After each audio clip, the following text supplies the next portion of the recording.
बिस्मिल्लाहिर्रहमानिर्रहीम। या अय्युहल्लज़ीना आमनू कुतिबा अलैकुमुस्सियाम कमा कुतिबा अलल्लज़ीना मिन क़ब्लिकुम लअल्लकुम तत्तक़ून अय्यामम मअदूदात। माह रमज़ान के बारे में एक बात ये भी बताई गई है, ये गिनती के चंद दिन हैं।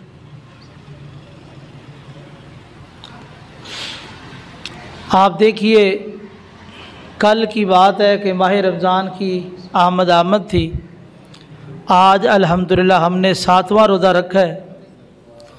तो इस तरह बड़ी तेज़ी के साथ ये महीना गुज़र रहा है।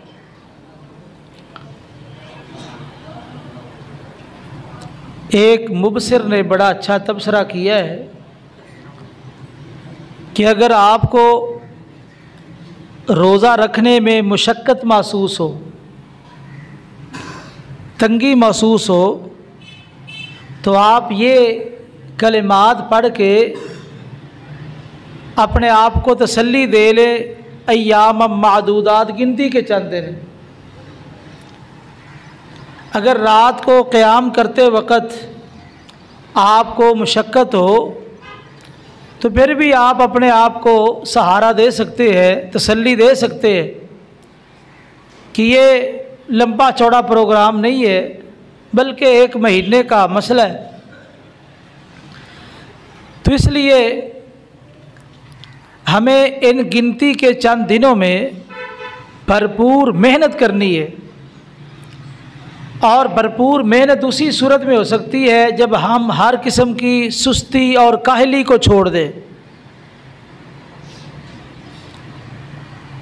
ये सुस्ती और काहली हमारे लिए नुकसान का बायस है और बड़ी खैर व बरकत से हमें महरूम कर देती है। सुस्ती और काहली का लफ्ज़ आम तौर पे बोला जाता है।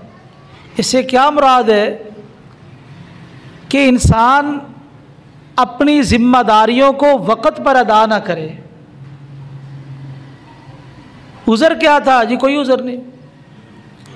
अपनी ज़िम्मेदारियों को वक़्त पे अदा ना करे, आज का काम कल पे छोड़ दे। ये सुस्ती और कुताही इंसान को बहुत दूर ले जाती है। बसा औकात इंसान का बड़ा नुकसान हो जाता है। आपने गाड़ी की एडवांस टिकट ली है, आप गाड़ी तक पहुंचने में ताख़ीर कर देते हैं तो गाड़ी चली जाती है, नुकसान हो गया। कई लोग फ़्लाइट लेट कर देते हैं, तो अब ज़ाहिर बात है उसने तो अपने वक़्त पे जाना ही जाना है। जहाज़ चला गया, अब कितना नुकसान हो गया लम्हों के अंदर। आपकी थोड़ी सी सुस्ती ने आपको कितना नुकसान पहुंचा दिया है। काब बिन मालिक रज़ी अल्लाह ताला अन्हु सहाबी रसूल है। जंग तबूक के लिए नबी करीम सल्लल्लाहु अलैहि वसल्लम ने ऐलान किया और आपका तरीक़ाकार ये था कि आप किसी जंग का ऐलान करते तो तौरिया फरमाते। तौरिया कहते हैं कि आपने मुल्तान जाना है, रास्ता इस्लामाबाद का पूछे, इस्लामाबाद कैसे जाते हैं, कितना वक़्त दरकार है, कहाँ कहाँ पड़ाव डालना है। चूँकि मुनाफिकीन भी थे तो तौरिया इसलिए करते ताकि क़ब्ल अद वक़्त किसी को इत्तला ना हो। जंग तबूक के लिए जब जाना था, ये तवील सफ़र था, गर्मी का मौसम था, फल पक चुके थे।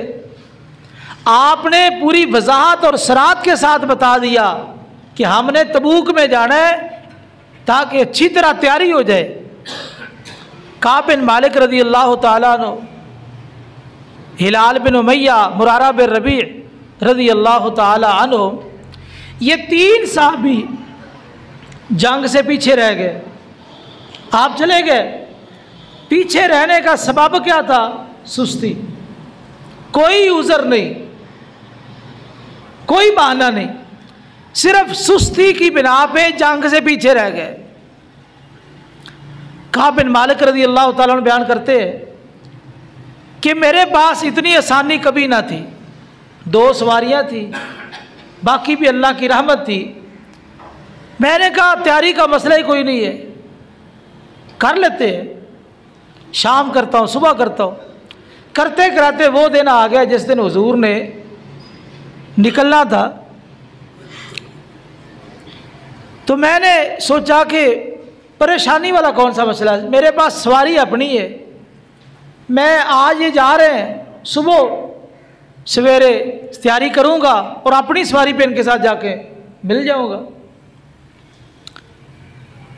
एक दिन, दूसरा दिन, करते कराते मामला हाथ से निकल गया।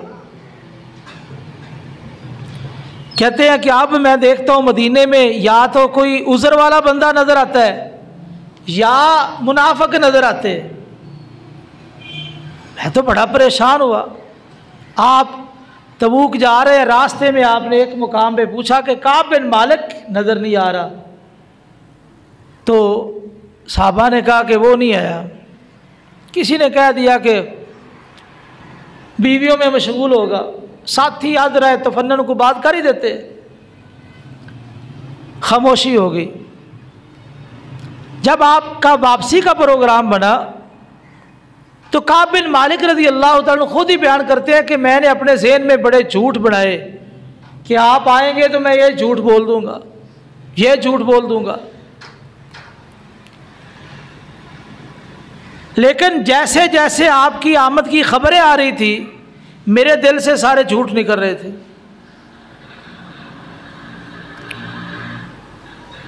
वो दिन भी आया जिस दिन रसूलुल्लाह सल्लल्लाहु अलैहि वसल्लम सुबह मस्जिद नबी में तशरीफ़ ले आए।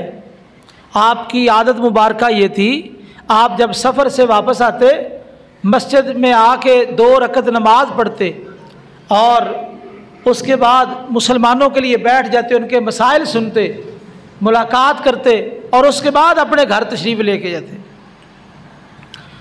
लोग मिलने के लिए आ रहे हैं। अब मैं भी आया, आपने मुझे देखा तो आपने तबस्सुम फरमाया जिस तरह गुस्से में को आदमी तबस्सुम करता है। मैं बैठ गया। कहा क्या उज़र था, हमारे साथ नहीं गया? अल्लाह के रसूल कोई उज़र नहीं, कोई बहाना नहीं। इतनी आसानी मेरे पास कभी ना थी। दुनिया का कोई बादशाह होता तो मैं झूठ बोल के अपनी जान बचा लेता, क्योंकि मुझे बड़ी महारत है। बाद लोग बात करने के बड़े मास्टर होते हैं, उल्टी सीधी करके झटपट में, तो बड़ी महारत है।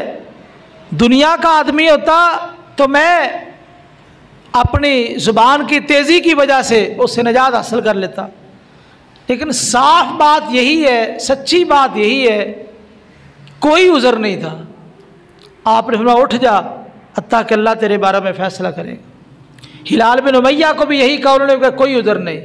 मुरारा बिन रबी ने भी कहा कोई उज़र नहीं था, सिर्फ सुस्ती। आपने कह दिया मुसलमानों को इनके साथ कोई कलाम ना करे। अब देखिए अल्लाह के रसूल मौजूद हूँ, साहबा मौजूद हूँ, कोई गुफ्तगू ही ना करे। सुस्ती की वजह से कितनी बड़ी आजमाइश आ गई, बड़े परेशान।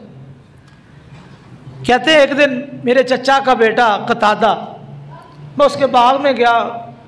बाद रिश्तेदार भी होते हैं और रिश्तेदार के अलावा उनकी कोई करीबी ताल्लुक भी बन जाता है। रिश्तेदारी से हट के भी हम मजलिस, हम ज़ेन होते हैं लोग। मैं गया उसके पास बाग में, मैंने सलाम का, उसने दूसरी तरफ मुंह कर लिया, पता नहीं जवाब दिया कि ना। मैंने कहा मैं अल्लाह और उसके रसूल से मोहब्बत नहीं करता। उसने कहा करता होगा, मुझे क्या पता। रिश्तेदारी अपनी जगह पे, कुर्बत अपनी जगह पे, हुजूर का हुक्म है गुफ्तगू नहीं करनी, गुफ्तगू नहीं की। मैं बड़ा ही परेशान हुआ, वापस आ गया। 40 दिन गुजरे तो आपने ऐलान करवा दिया कि इनके घरों में जाके कह दो इनकी बीवियां भी इनसे जुदा हो जाए।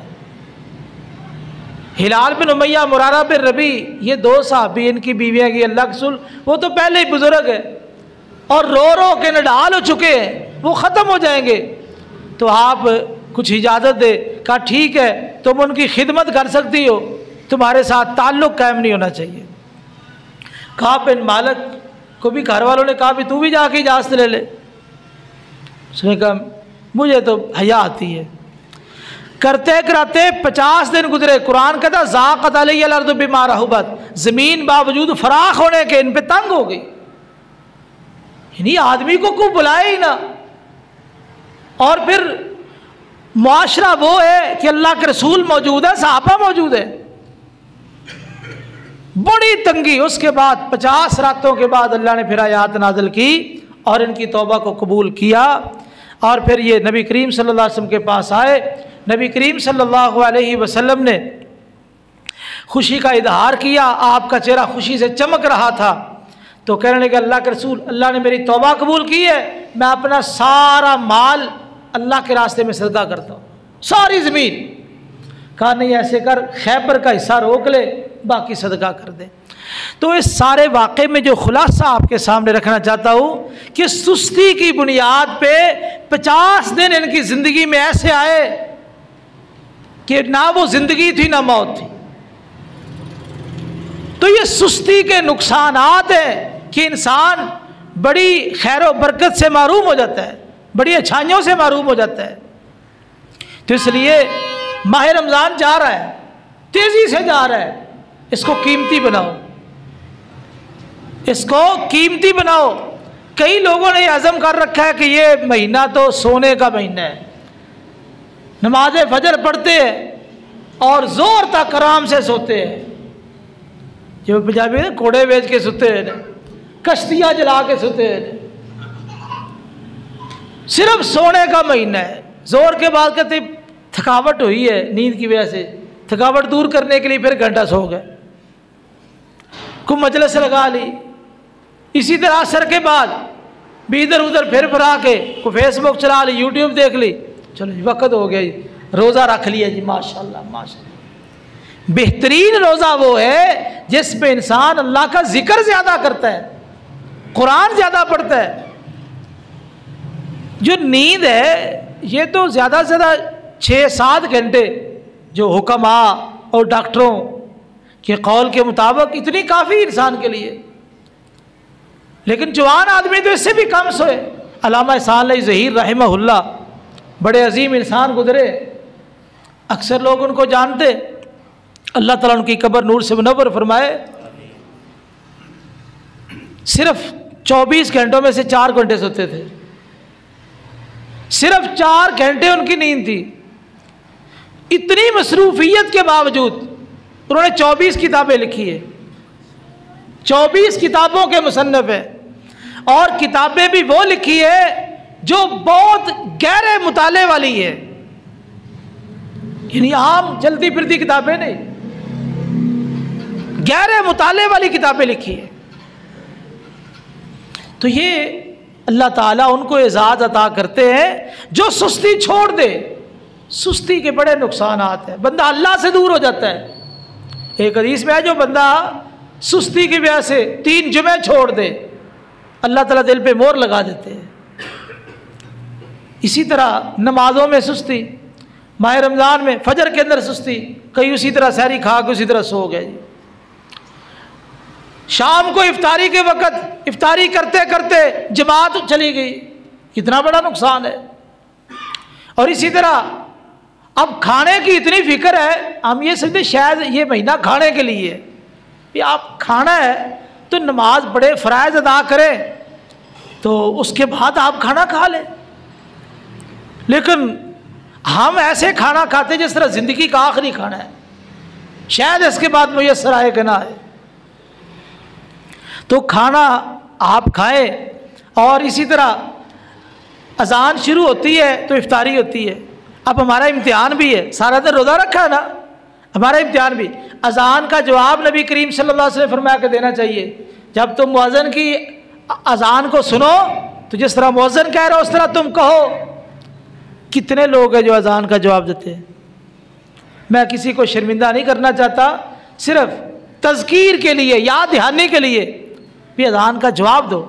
उसके बाद दुरूद शरीफ पढ़ो और उसके बाद अल्लाहु रब्बा हाज़िहि दावत तामा ये पढ़ो। फ़ायदा क्या होगा? क़यामत वाले दिन नबी करीम सल्लल्लाहु अलैहि वसल्लम की शफाअत नसीब हो जाएगी। अब ये कितना बड़ा अमल है, हम में से अक्सर ऐसे मारूम है। वो खाने की फिक्र पता नहीं क्या हो जाना है। जिस तरह कोई मुकाबला होता है ना किसी से, हालांकि आप मुनासिब इफ्तारी करें, इफ्तारी करने के बाद आप फ़र्ज़ नमाज पढ़ें और फ़र्ज़ नमाज पढ़ने के बाद सुनते पढ़ने के बाद जाके खाना खाएं। आपका खाना बड़ा इत्मीनान से खाना खाएं। तो इसलिए इन चीज़ों को आप मलूज़े खातर रखें। तो सुस्ती के यानी नुकसानात हैं, इसका इलाज ये है कि आज से ही सच्ची नीयत करें कि हमने सुस्ती छोड़नी है। हर काम वक़्त पे करना है, दुनिया का हो या आखिरत का हो, हर काम वक़्त पे होना चाहिए। और इसी तरह इसका एक इलाज ये भी है, आप अल्लाह से दुआ भी करें, या अल्लाह मेरे अंदर से सुस्ती ख़त्म कर दे। एक दुआ भी नबी करीम सल्लल्लाहु अलैहि वसल्लम से साबित है, अल्लाहुम्मा इन्नी अऊज़ु बिका मिनल अज्ज़ि वल कसल, ऐ अल्लाह मुझे आजिज़ी से और सुस्ती से पनाह दे दे। ये सुस्ती हर वक्त ढीले ढाले मुसलमान, ये तो मुनाफिकों की अलामत है। वइज़ा क़ामू इला सलाति क़ामू कुसाला, वो नमाज के लिए आते हैं तो सुस्ती से इसलिए है कि उनके दिलों में ईमान नहीं है। नमाज अल्लाह की मुलाकात है, मुनाजात है, तो उनके दिलों में ईमान नहीं है, वो मजबूरन नमाज के लिए आते हैं, इस तरह सुस्त होते हैं। तो इसलिए ये सुस्तियाँ छोड़ो और हिम्मत करो, माह रमज़ान में क़याम करो, ज़्यादा से ज़्यादा कुरान की तिलावत, कुरान मजीद को समझने पे वक़्त लगाओ, ज़िक्र अस्कार इस्तिग़फ़ार करो। तो ये ज़िम्मेदारी है, वरना ये दिन तो गुजर रहे, 7 दिन गुजर गए, 23 दिन बाकी है। तो हमें ये मौका मिला है, पता नहीं ज़िंदगी में दोबारा मिले या ना मिले। तो हमारी आदत ये है कि हम अक्सर अहम जो काम होते हैं ना, उन कामों को खारजी मसरूफियात में ज़ाया कर देते। मसलन